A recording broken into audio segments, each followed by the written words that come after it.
गोड़र अन्यान्य स्थान कुंडे हेले गोड़ को केवल आउंसी दिंतु, नखरे कुंडातुनि, कारण खंडिया हेले ज्वरर आशंका बढ़े। हाथ पादर नख को नियमित काटंतु।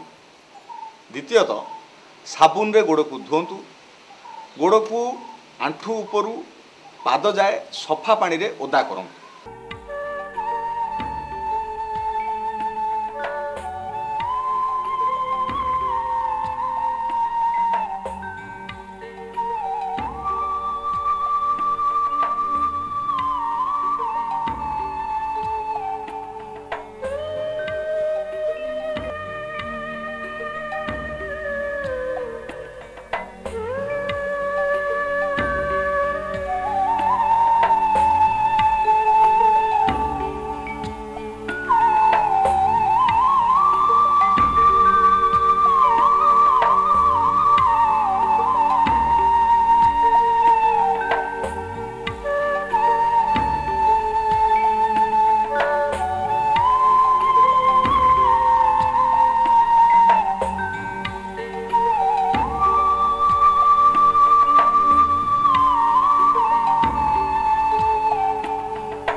एथिपाई गरम पानी व्यवहार करने आदौ उचित नुहे।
आंठू ठारू आरंभ करी पाद आड़ को साबुन दे आंगुठी संधि चमड़ा संधि गुड़िक खंडिए नरमा कना किंबा तुला साहाय्य सफा करि परिबे।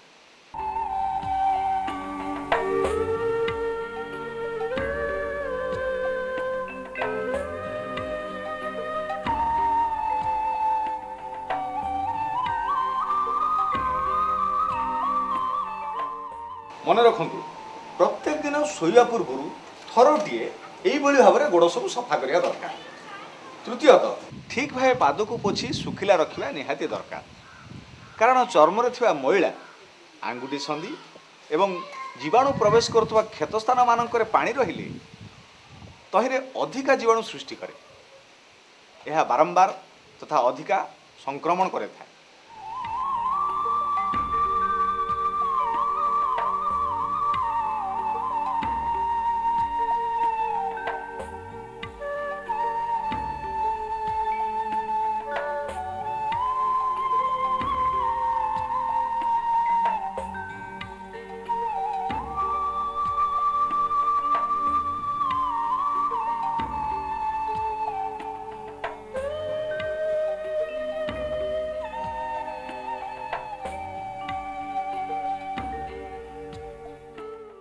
जो व्यक्ति गोड़ फुली थाए से माने विश्राम कला बेले गोड़ को टेकी अंटा स्तर रखा उचित। यथा शोला बेले तकियाटीए पाद तले देवा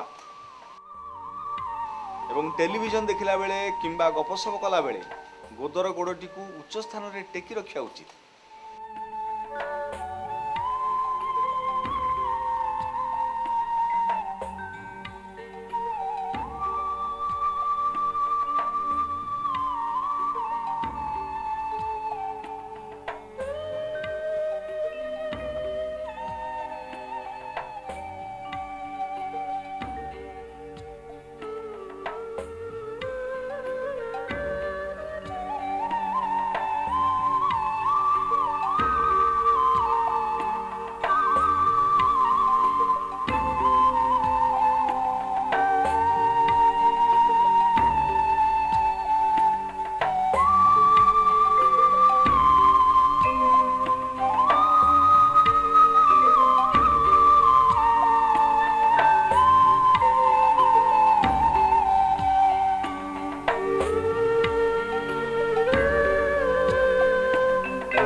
फाइलेरिया रोगी कौन सी सरल कि सहज व्यायाम ना से विषय टी सार कहना।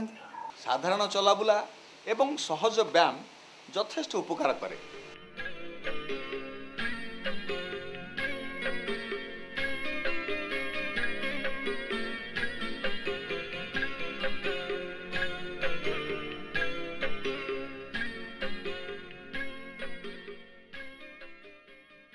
पाद आंगुठी ठिया हवा कांथ को दुई हाथ रे भरा दे गोईठी को टेकी केवल आंगुठी उपरे ठिया है धीरे धीरे गोईठी को तल को खसई पूर्वपरी पादरे ठिया हवा निहाती दरकार।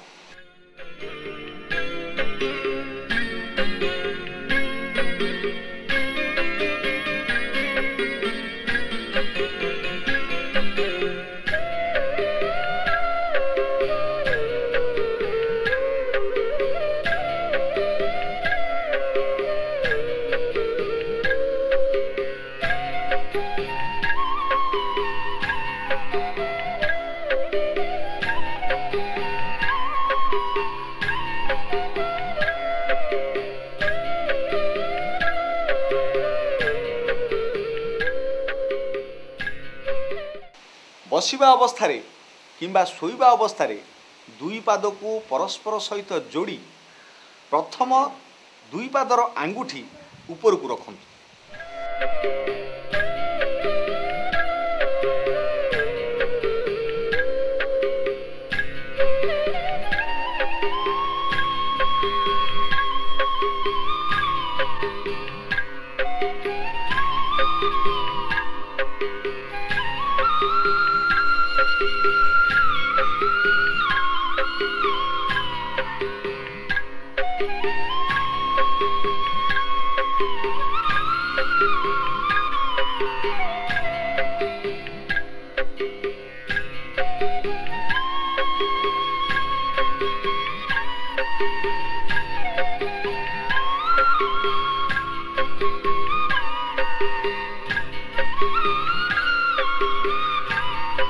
बसिबा किंबा चिते शोइबा आसन रे प्रथमे डाहाण पट पाद को गोईठी स्थिर रखी डाहाण आड़ को 5-10 थर बुलाई तापरे बाम आड़ को बुलां।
हाँ फाइलेरिया रोगी चपल मध्य व्यवहार करिपारे यह पाद को विभिन्न क्षतरू रक्षा करे चिपा किंबा टाइट चपल न पिंधि ढिला चपल बा सैंडल व्यवहार करिया भल।